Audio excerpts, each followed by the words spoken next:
Turning, looking,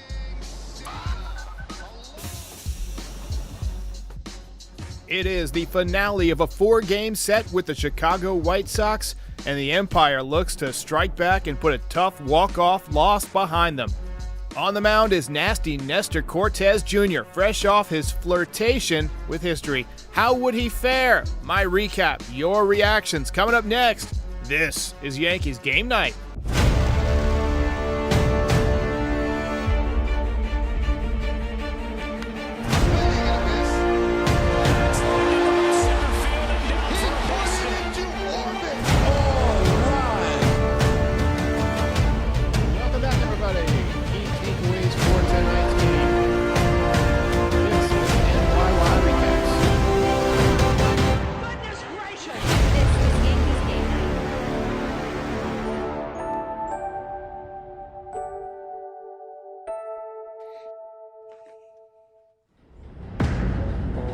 Oh yeah, baby.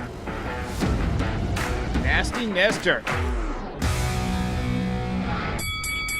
Shout out to the Reds who tossed a no-hitter today but lost 1-0.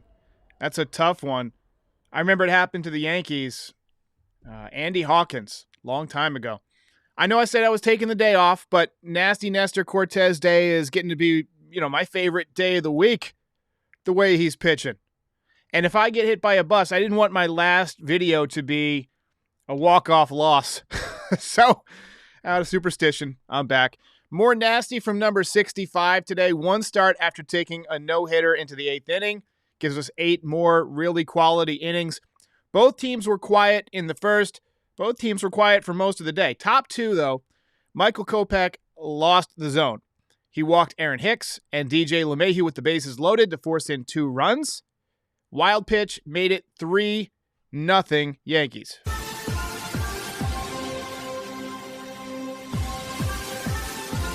Bottom 3, Nestor Cortez, his best inning of the day, in my opinion, struck out the side on 10 pitches, came just 1 pitch away from an immaculate inning. I mean, he was just phenomenal. I run out of superlatives to talk about this guy. One of the reasons he's so much fun to watch pitch is that he doesn't waste time. He works quick, he throws strikes, and he throws a lot of them. Bottom 6, Josh Donaldson took away a double down the line with a diving stab and a fantastic throw across the diamond. His best play as a Yankee so far. Great job by Josh Donaldson. Nestor retired 15 in a row at one point. Had allowed just 1 hit again through 5 2/3. You remember last week, just 1 hit allowed in his previous outing. Bottom 8, things get a little bit hairy. Angle hit a solo home run, and then Yasmani Grandal hit one to the warning track, but Judge tracked it down, kind of made a nice over-the-shoulder kind of catch. That's a tougher play when you're drifting towards the wall and you have to look at the ball behind you. And Judge makes that play really well. Final line for Nestor Cortez, 8 innings, 3 hits, 1 run. No walks, 7 strikeouts. Round of applause for Nasty Nestor. Top 9, Joey Gallo, Gallo, gets his second hit of the game. The Yankees' second hit of the game. Yankees with just 2 hits on the game. But it happened to be a 2-run home run to extend the lead. It is far, it is gone. That made it 5-1. Clay Holmes slammed the door. And the Yankees win this one. Ball game over. Yankees win. The Yankees win.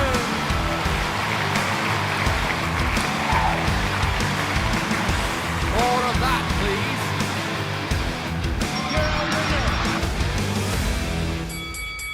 please. And we have got to award the belt. I mean, it's no mystery. You don't get much better than that.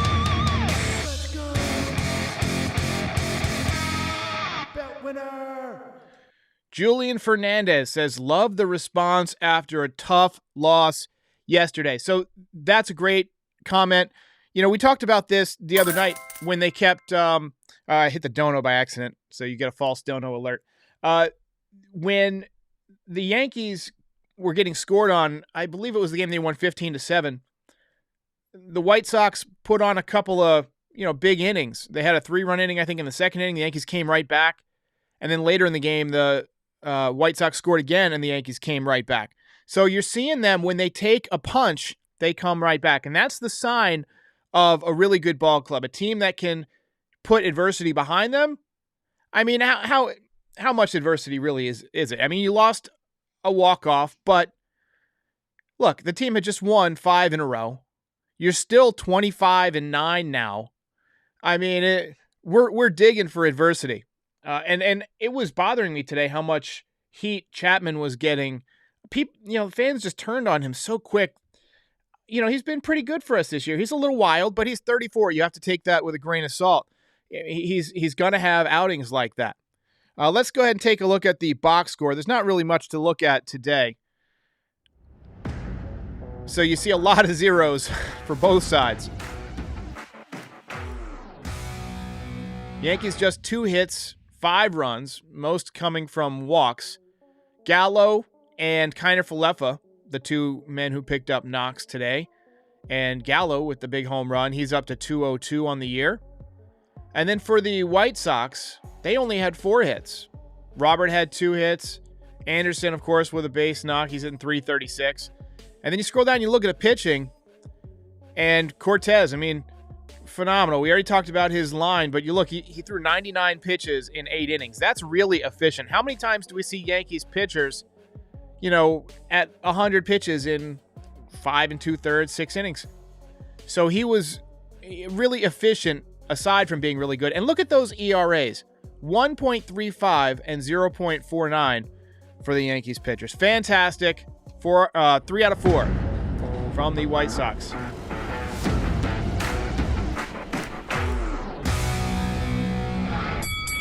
Kamikaze Crush says Matt Blake for most valuable coach. I mean, I don't know what he's doing, but he's not only made this pitching staff better, but they're durable.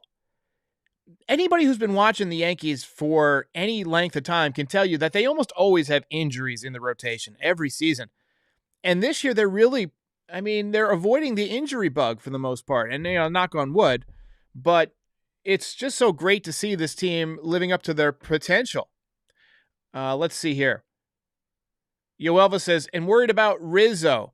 I'm not too worried about Rizzo. I mean, he had a tough day, but everybody had a tough day. He's hitting 225, but the OPS still 848. That's what the Yankees look at. He seems to be one of those guys who comes through when you need him a lot of times. Not all the time, but, remember the opposite field double the other day to win a game, a close game. So I got to say, I'm not worried about Rizzo yet. I think he's going to come around. I think it's just a slump, an early season slump. He was red hot early on, and he'll undoubtedly get red hot once again. Lori C. with a great comment says, last year we lose this game. 100% agree. Last year the team did not have this kind of fight. PXNA says, Nestor for Cy Young. You see Carl sporting the mustache in honor of Nesty. I saw a great hashtag. It was Bronx Nest Monster. That made me laugh. I loved it. Pinstripe says, coming up, Baltimore, Chicago, Baltimore. And normally that would be kind of an intimidating gauntlet because the Yankees have trouble with Baltimore, but they handled Baltimore the last time that they played them. And to be honest, Chicago hasn't shown me much. Tim Anderson is a really good player. Abreu's always trouble if you got men on base because he makes contact and he's got power. Moncada looks like he's pretty good, but he can be pitched around.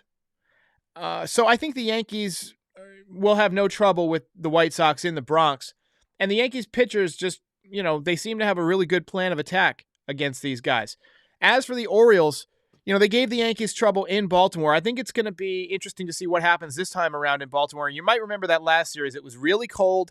It was really windy. The offense had not gotten clicking yet. And Baltimore has turned into kind of a pitcher's ballpark. They moved that fence so far back and they moved it up that it's really hard for a lot of guys to hit home runs there. Well, the way the Yankees use the opposite field could be a big difference maker in this series. You see Judge and Stanton hitting balls to right field for home runs all the time. We know that LeMahieu can do that as well. His power's come down a little bit this year. But, the way the Yankees can use that right side of the field, I think is going to play up this time around in Baltimore. Jake Block, says, we give Monty no run support, basically like the Mets and DeGrom. Absolutely. Hey. It's getting really weird. I mean, those two things shouldn't be correlated at all, right? I mean, what does the offense care who's pitching? I mean, the only thing I can figure is that maybe when they all go out to dinner, Monty never picks up the tab or something like that. That could. I think. I mean, it's just bad luck. It's just bad luck. Chris Schmidt says Yankees lead in team ERA with 2.74 through today. Appreciate the comment. I think it's interesting just how everybody on this staff is mixing in cutters and changeups around the same time. Last year it was changeups. This year it's more cutters. Nasty Nestor with the cutter today has really turned into a dynamite pitch. Even Garrett Cole throwing more cutters. So whatever Matt Blake has done, whatever magic he's working, he needs to keep it up. Next year, let's add some more pitches. Let's add a screwball. What about the gyro ball? Ricardo Maldonado says, Gallo waking up lately. Yeah, Gallo with his 5th home run of the year. He's one of those guys that I think as the pitching thins out throughout the league in the summer, arms wear down, it gets a little warmer, the ball travels better in the heat, you start getting, injuries to guys, and then, you get some high-scoring games, you start to see the back end of the bullpen. I think that he's going to start to round into form statistic-wise, right? He's one of those players that is going to get his numbers in terms of home runs and walks. He's also, unfortunately, going to get him on strikeouts, and he's hitting about 200. Right now is about the player that he is. He's on pace for, maybe 30 home runs, so I expect the power to tick up a little bit, but he's basically a 200 hitter who strikes out a bunch. So expect a slight uptick in power from him, although he's hitting around 300 for his last 10 games or so. So interesting to just follow the development of Joey Gallo this year. I still think, and I'm going to be talking with the Savages, the guys from the 4 Train Savages podcast, in a couple of hours, and it'll be on this channel tomorrow, an episode of the Frieze. We're going to be talking about trade options, and I still contend that the outfield is an area where the Yankees should consider. Look, we were talking before the season about maybe the window is slamming shut. Well, now the window has widened a little bit. It's opened up a little bit. The Red Sox are no good. You've proven you can beat the Blue Jays. You've proven you can beat the White Sox. If you can beat the Tampa Bay Rays and beat the Angels, those are the 2 teams, and the Astros. 3 teams. You can win this thing. And you do not want to let that pass you by. In 2017, I think it was, or maybe it was 19, we've passed on Verlander, we've passed on Garrett Cole. If somebody who's a enormous difference maker comes up, you've got to make the trade. Yankees on pace for 119 wins, according to Chris Schmidt. Fantastic. PXNA says, Red Sox suck, and I love it. Me too. Absolutely. Hey. John Daniels Munoz says, bring up Andujar and let him play left field, even though he's slumping in AAA. Well, now that Gallo's heating up a little bit, you want to ride it out, I think if you can ride it out to where he has decent numbers in July, then you swing a trade. I don't know if they'll do it. Seattle is losing right now. They're falling back. But if they decide they want to move Jesse Winker, who they traded for from the Reds, and who I believe is a free agent after the year, I think you got to go get him because he's like the anti-Gallo. He's got the power, but he doesn't strike out very much. In fact, let's pull up the Baseball Savant numbers on Jesse Winker. Hang on just a second. Bear with me if you're listening to this on the Frieze podcast. We're going to pull this screen share up. So his stats this year are not tremendous. And we'll look at them in a second. But we'll look at the exit velocity is not great, but the max exit velocity is pretty good. Hard hit percentage, not great. But look at the expected batting average. Look at the walk percentage, the strikeout percentage. The guy avoids strikeouts. He doesn't swing out of the zone. And he's got power. He's only got 2 home runs this year, but last year, let's see. Hang on, let's pull up his traditional stats. 24 home runs in 2021. 53 walks, just 75 strikeouts. He's never struck out more than 75 times in a season. He hit 300 with a 394 on-base percentage. So far in Seattle, he's having a tough time in that ballpark. But he's walking still, and he's still not striking out. He's only struck out 20 times this season. Joey Gallo, and I don't want to hate on Joey Gallo because he hit a home run today. It was a big home run. But he'll strike out 20 times in a series multiple times this year. Probably. I mean, maybe not 20 in a series, but 20 in a homestand. 20 in 5 games or 6 games. He'll just go on stretches where he strikes out every time. I like a guy who can put the ball in play. And I'm not buying that he can't pick up hits. Look at his exit velocity averages, 27th percentile? Let's look at Isaiah Kiner-Falefa. Just for reference. Because he's another guy who doesn't typically have an amazing exit velocity, but we see that he gets lots of hits. If my internet will pull this up. It's being slow. Sorry. All right, so Isaiah Kiner-Falefa, even lower average exit velocity, 16th percentile, and an even lower max exit velocity, and also doesn't hit the ball very hard one time, or all the time, 29th percentile. But we've seen him play. We see that he gets hits. Look, because he sprays the ball around, right? And I think that Jesse Winker is a guy we should look at. I just feel like he profiles well with the Yankees. James G says, Gallo's home run was on a belt-high fastball. I mean, you got to hit that pitch out of the ballpark. You've got to. YouTube commenter, creative name, says, my only concern is Chapman. He's killed us in the big games in the past. He had that problem last season. This season, he's walking batters. I don't trust him. So I'm not going to fight you on this. Trust is something that's earned. And I agree with you that he's let us down in some big moments. I mean, how many times has he given up big home runs in the playoffs? It was, going back to when he was with the Cubs. Big home run in Game 7 of the World Series. Then he gave up big home runs to the Astros, right? The Altuve walk-off, which, by the way, I still contend Altuve might have been wearing a buzzer because, he's supposedly hiding his tattoo and he covers up his jersey, or he covers up his body with his jersey, says, don't take my jersey off. But then the next year, he's okay, fine, ripping it off. And where was the tattoo? I contend he was wearing a buzzer. Not So Family Fun Vision says he can't hit lefties. Well, Gallo can't hit lefties or righties. Gallo strikes out.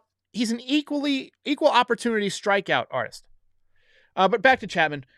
He's going to have hot stretches where he's unhittable, and he's going to have times where, he's hard to watch. And with him, the command comes down to his mechanics. He's got a lot of moving parts in his mechanics.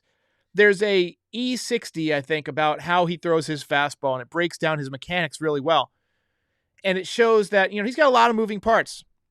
And, when you're pitching and you have just one little thing off, it can cause your entire mechanics to go out of whack. And I think that happens with him more than most because he needs to use his entire body to create that kind of velocity. I've always liked guys who had the kind of easy velocity. That's one of the reasons I really like Luis Gil. His command issues are different.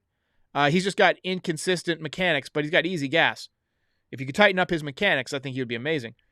But, I don't blame you for worrying about Chapman. I want to be easy on him because he really hasn't pitched that badly this year. He's just had a couple of tough games.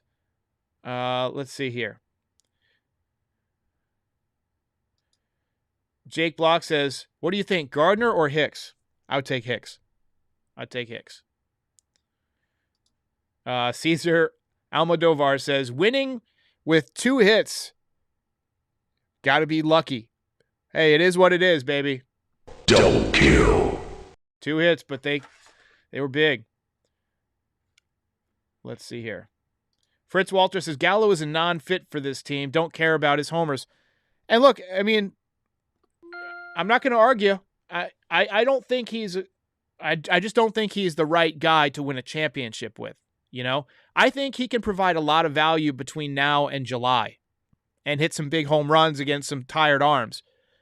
But I want, in the playoffs, contact, speed, defense. He gives you the defense, gives you a little bit of the speed. But I want somebody, and I don't think Winker's faster than Gallo, so maybe they value that. But I want contact for sure, and that's something that Gallo doesn't provide in the playoffs. All right, guys, we're going to call it this one. The Yankees won this game 5-1. They head to Baltimore for a 4-game set.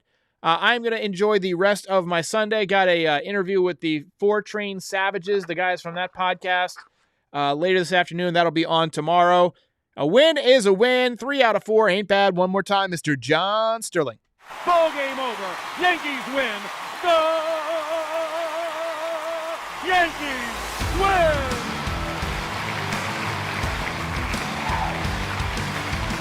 25-9. More of that. See you next time.